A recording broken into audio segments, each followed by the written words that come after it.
it's Nani from Printful. I am super excited to be with you today to speak to one of our customers, Aydian Dowling. With everything that's been going on in the world with the pandemic, his store is still up and running, and I wanted to chat with him about how he's handling that, as well as the community aspect of the store.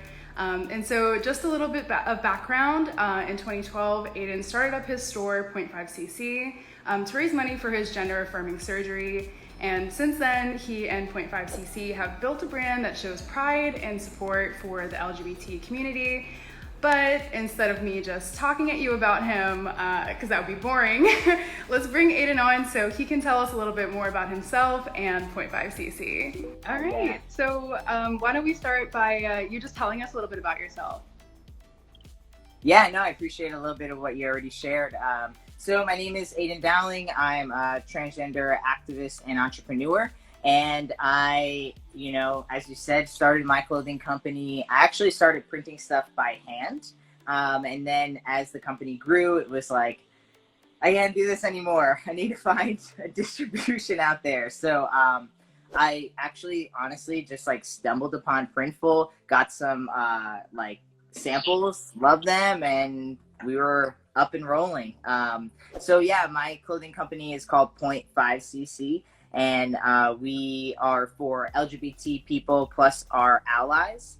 And actually, I was able to start a nonprofit called Point of Pride through the sales from 0.5cc. And that nonprofit has been going for 5 years now. And we've helped, raise over $250,000 in all of our programs for trans people to live a more authentic life in their bodies. So I'm just really grateful to be on here with you. My store we have a lot of just very affirming, positive messages. I'm actually wearing one of our shirts right now. Our main logo, our catchphrase is "I am enough."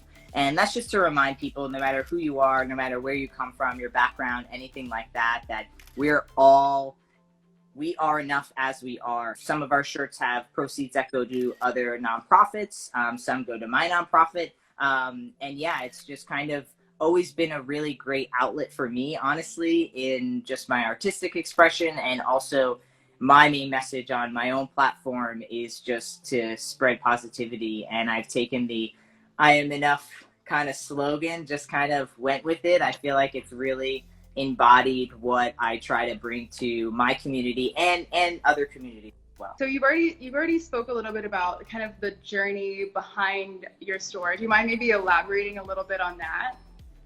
Yeah. So I wanted to, I'm transgender man, which means I was assigned female at birth, but I identify as a man. So I live my life as an out trans man, and I'm also an activist. So I take every opportunity I can to speak out about the injustices for trans people, especially our intersectional trans people, like Black trans women who are murdered at a disproportionate rate than any other community in the US. And so I've always had a big passion for that. And back in 2012, when I started the company, there was nothing really out there to help trans people, and nothing that was really positive. That was really my main thing. It's I just wanted, we had shirts that was "gay is okay" or "love is love," but there was nothing really specific for transgender people. And so the first logo that I ever created, I actually have it right here, is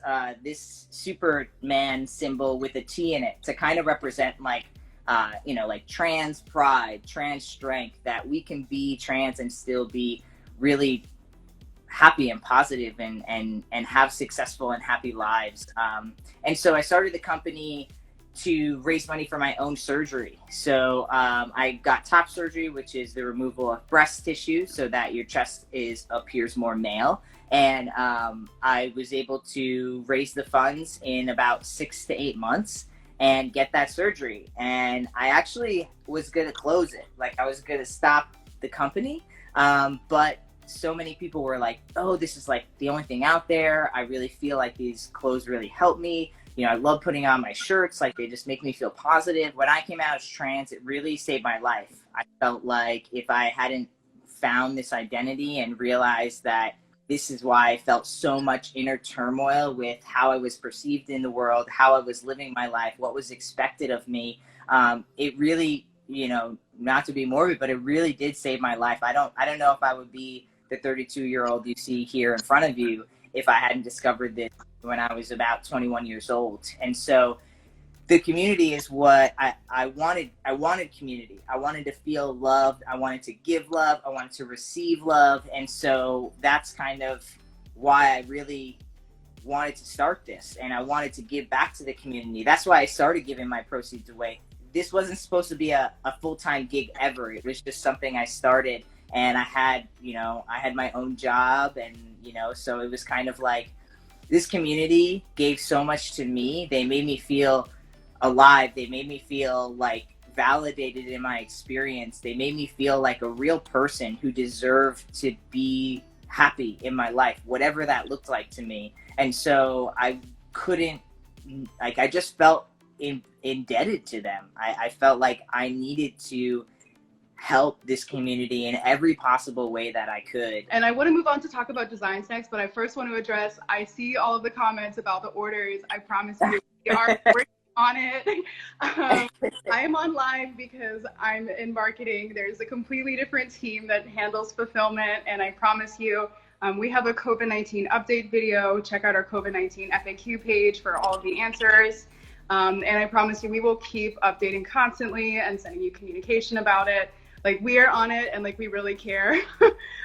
Just to let you all know. Like, to be honest, like, I, from my experience, right, like with COVID and having my orders be delayed and stuff, like, I have a notice that goes out, that just says like there's going to be a slight delay. And then when people email me, like, I just respond back right away. And what I've noticed from Printful is like, it feels like there'll be a lull, but then all of a sudden I'll like wake up and like 12 of my orders have gone out. You know what I mean? And so I feel like, there is momentum, people, like, it is happening. Just, everything is kind of slowed up right now. So, but it's just, people are just excited to get their stuff. Yeah. So actually, while we're talking about it, instead of jumping right into design, let's just go ahead and talk about COVID-19 and how your store is doing with all of that. So yeah, how has your store been doing right now? Yeah. I mean, when COVID first hit in March, like I had a big drop in sales because I think everyone was really nervous about spending money. People were losing jobs. People, especially because like a lot of things closed down in the middle of that March month. So it was like only 2 weeks until rent was due for 90% of us, right? And so I did see it like a bit of a lull, but then things started to pick back up slowly and surely. I think what I've noticed at least with my customers is like, if you are letting them know that it's happening, then I feel like they're a lot more forgiving, especially because most of my customers know it's me behind the emails. They know it's me who is, actually doing all of the work. So I feel like it has that like human interaction rather than just being like, hey, like, where's my stuff? And it's like, oh, hey, like, I know it's so annoying. Like, I'm so sorry, but like, this is kind of where we're at. And, feel free to email me at any time and I'll give you an update.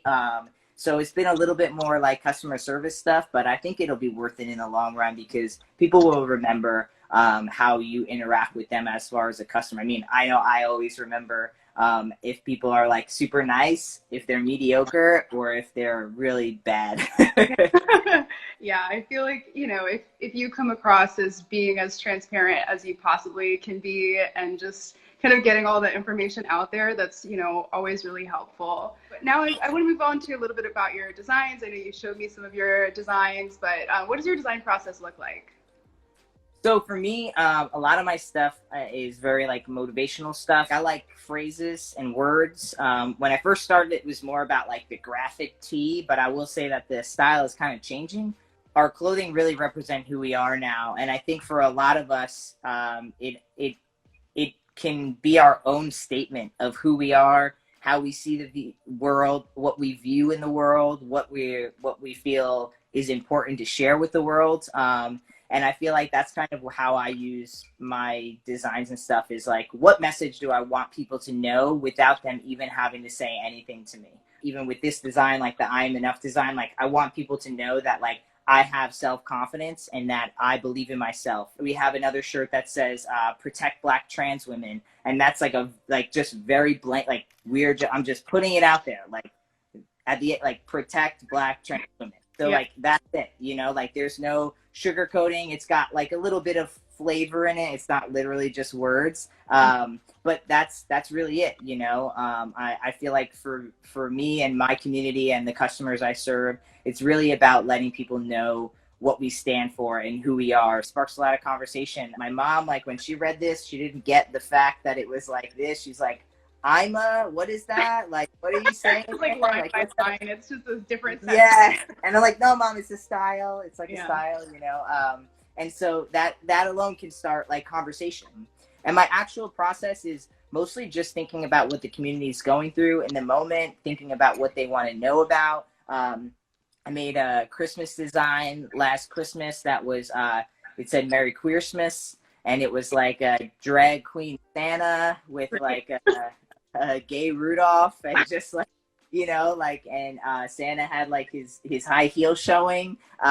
Again, just to be like, you know, if I'm gonna go to your like ugly sweater party, right? Like, I want people to know where I stand. Like, I don't want to, you know, because a lot of people would just see me as just like some white dude who's just like, you know, basic bro dude. But like when you wear a shirt and you make a statement, I think people think about you differently, and then they have different conversations spark. Then we have, like you were saying, then we kind of have like our trans and trans ally stuff, which is a little more like front and center, right? Like this has something to do with being trans, but you know, this is a little more hidden. Maybe you don't really know. Maybe you just think my name is like Tommy or something, right? Like or Transformers. I don't know what you're thinking.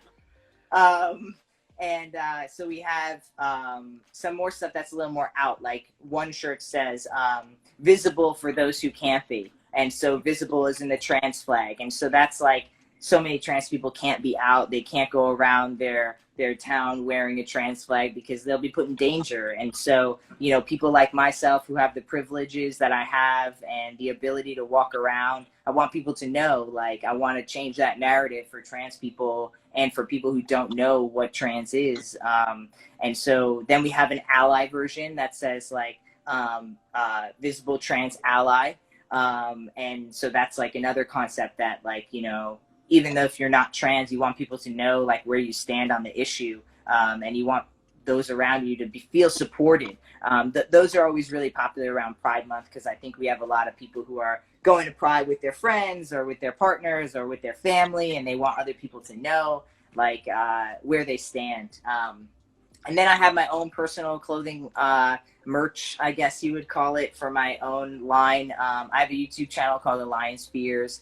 And so I started this with my transition. And so it's like a cool like lion. And that's more of like just my own fun stuff I like to do. That's totally more, I think I might make more of those clothes for me than for other people. But they like it. So I'm not going to complain about it, right? Yeah. Do you have any design tips for other store owners, whether it be like how to come up with your designs or, you know, how to actually like go about designing them? Yeah. So when it comes to creating designs, if you're not necessarily identified as like an artist, like I don't really self-identify as an artist, I identify as an activist. And so my clothes reign true to me, right? I'm not going to try to come in here and create some art design, like draw something, because you're not going to want it. It's not going to be cool enough to really sell, right? So I tend to do more stuff that resonates with me and the people that I know are going to like that. So I think that's one thing, is just like identify who you are. Like if you're an artist, great. Draw, make art, put it on a shirt, awesome, right? But if you're not an artist, but maybe you have creative ideas.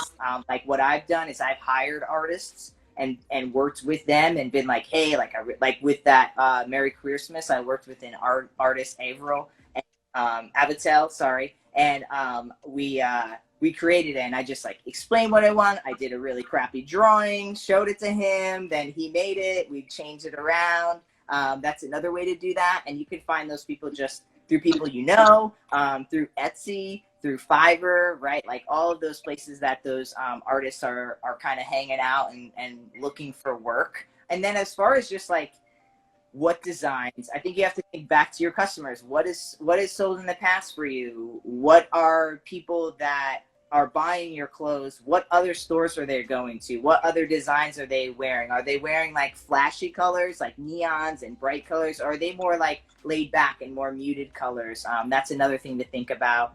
And then when I want to create a design, I just use really basic programs, because like with Printful, you just have to have, the right, like, I just wait for it to be green, like the right vector or sector or whatever it is, right?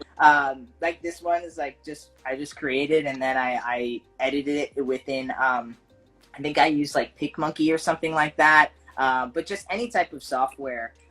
Again, I'm not a graphic artist, so I don't use anything super fancy, but I know people who do.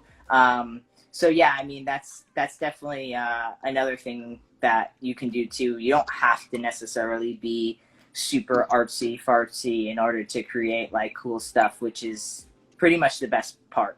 Yeah. So how do you communicate and build relationships with your customers? Yeah, so Instagram is like definitely a really great place. I never really got into like Etsy and stuff, but I do know some more artistic people who do Etsy. But I use Instagram a lot. And I think again, it's just kind of like, so a lot of things that I've done in the past are like, in my town, I'll put up like, hey, I'm going to do a photo shoot. Like, does anybody who wants to come, like, send me a photo, send me like your clothing size. And, I'm going to host a photo shoot. I'm going to pick people. And then like, I offer them like free clothes, bring like some donuts or pizza or whatever, right, to feed everyone. And I've done a lot of that like homegrown type stuff when it comes to that. And I think when customers can see themselves, at least for me and my customers, like when they can see themselves in the clothes, I think it feels better than seeing like some model that they're not actually looking like, or the clothes aren't going to fit them that way. And I think that's like also a thing that I hate too, is like when I purchase something online and then I get it and I'm like, well, this is way shorter on me, or this is way longer, because like the model was like some 6'2" dude, and I didn't know I was gonna get it and it was gonna look like a dress on me,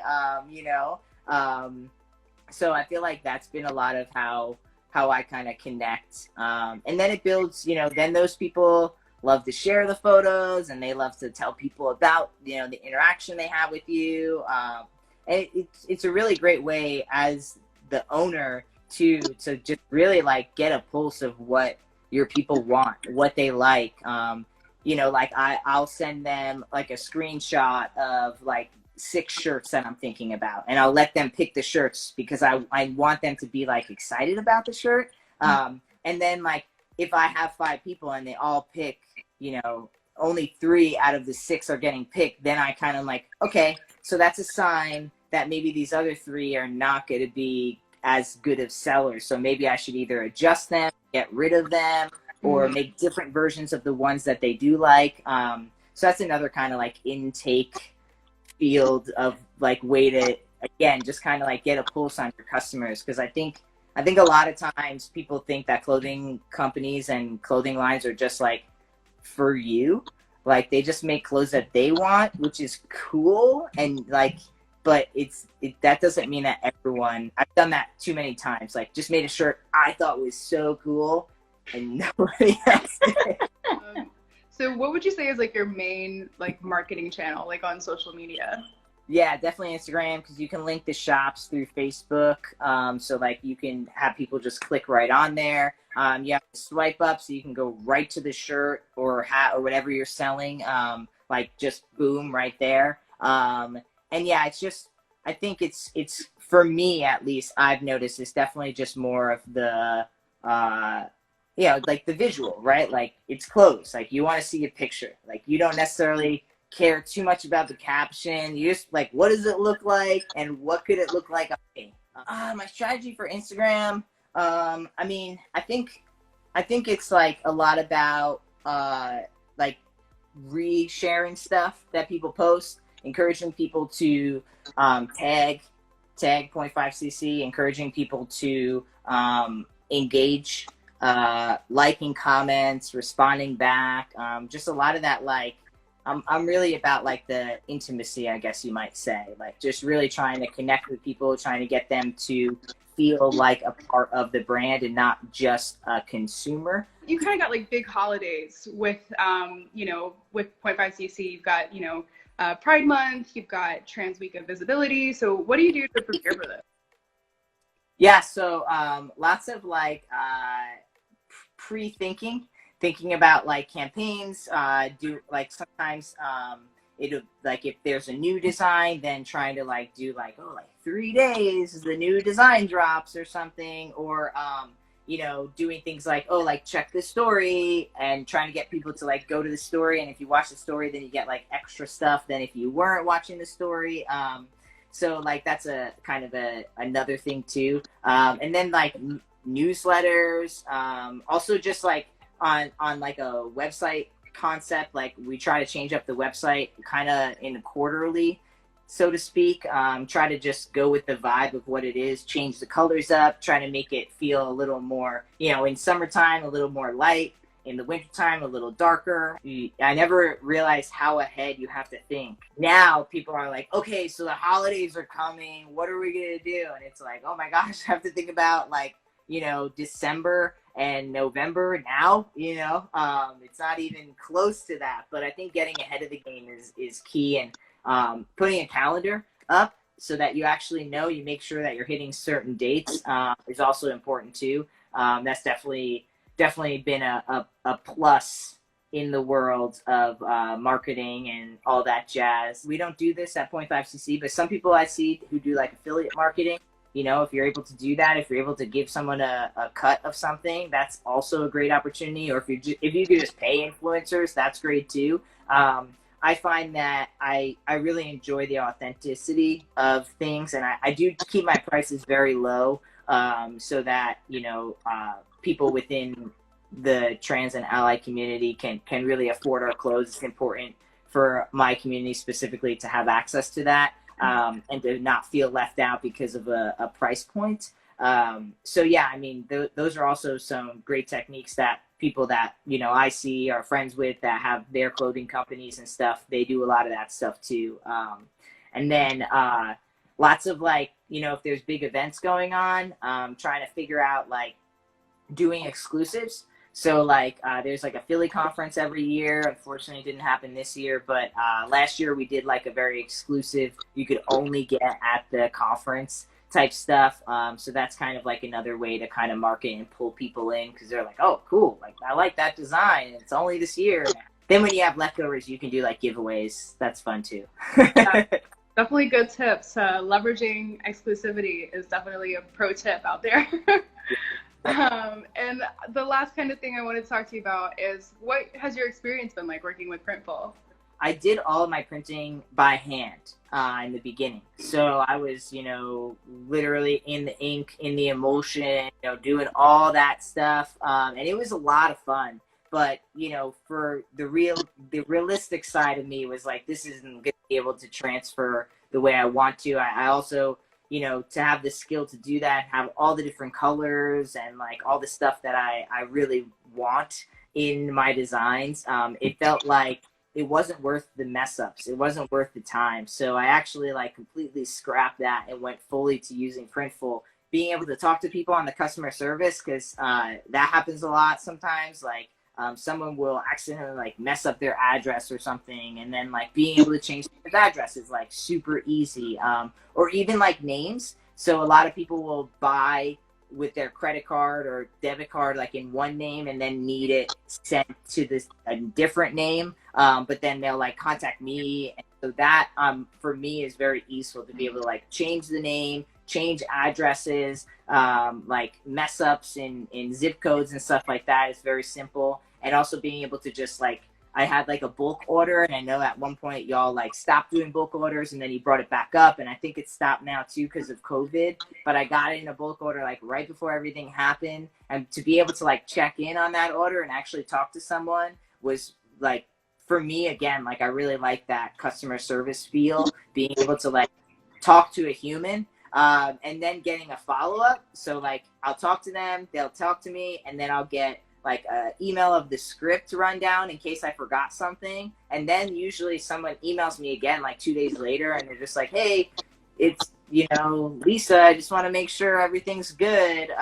So I really love that follow-up too. I was always surprised at the quality. And I thought it was cool. Like I put a lot of my stuff on the Champion clothing, like, cause I really like just like the feel and texture and stuff of Champion clothes, and like the drop shoulders. Just like total transparency. Like I bought my mom's Mother's Day gifts on Printful because I knew that she would love a photo of like my son on a mug, and I was like, wow, I was like, this came out really cool. Like this, I might have to think about doing something with the company with this, So yeah, I feel like that it's just really simple. It's really easeful. And then even like I put in, I had like a hat that had my lion logo on it, and for some reason the eyes on the lion just didn't come through in the image. And then I got like someone ordered one and I didn't notice. Someone ordered one, and then y'all reached out to me and were like,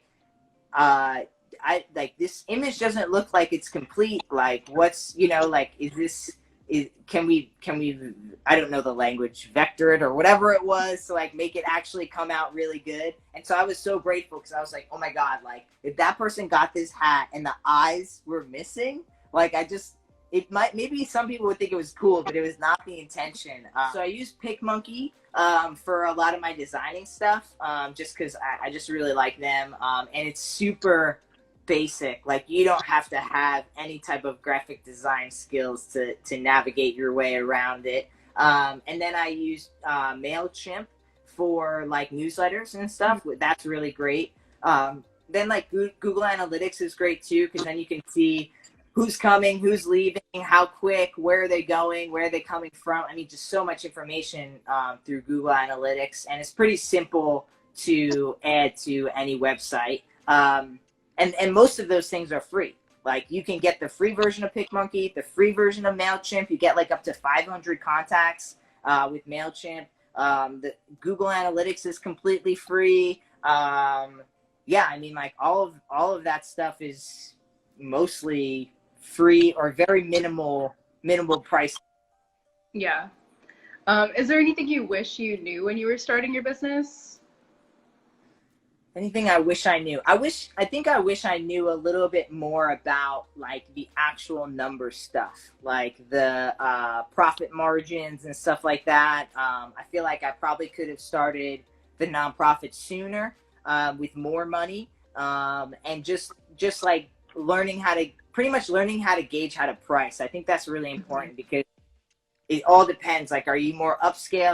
Are you a higher price point because, that's who your customers are? Like my customers need a lower price point, but then I need to also make money in some capacity. So like, how can I maneuver within that? Like offering different versions of stuff, right? Like maybe the Champion is the higher tier, but then I have another shirt that's an I Am Enough shirt that's like, I think it's on like a Bella canvas. And so it's a little bit of a cheaper price point. So I can drop that down from like, instead of 25, it's only 21 or whatever, So I definitely feel like pricing is important because even if someone likes it, if it's not in the price point, they're not going to buy it. And vice versa. Like some customers like won't buy it because it is $25 and not $35, which is so weird, but listen, everyone's got their thing, right? So yeah, I feel like that's definitely something I wish I had a little more knowledge in, but you'll definitely learn it no matter what, because you either make the sale or you don't. It's pretty clear cut. Yeah. Well, you bring up about, pricing, I think it all just boils down to like knowing your customers. Like you just got to really nail down who your audience is, know what they want, what price to meet them at. So I guess the last thing I'm going to ask you is there anything else I haven't asked that you want to talk about? I feel like we covered a lot of stuff. I really appreciated being invited. I was really excited when you reached out to do a little profile. I think it's really cool that Printful is kind of like, just like extending an olive branch to the trans and LGBT community. So I just appreciate Printful for giving me this platform. I thank you so much. Oh, that's so nice. We are so, beyond excited that you decided to come on and that we are able to amplify your voice and give you space to talk about what you do and your nonprofit, because I think it's absolutely awesome. And again, thank you so much. And thank you so much for everyone for watching. Yeah, thanks everyone.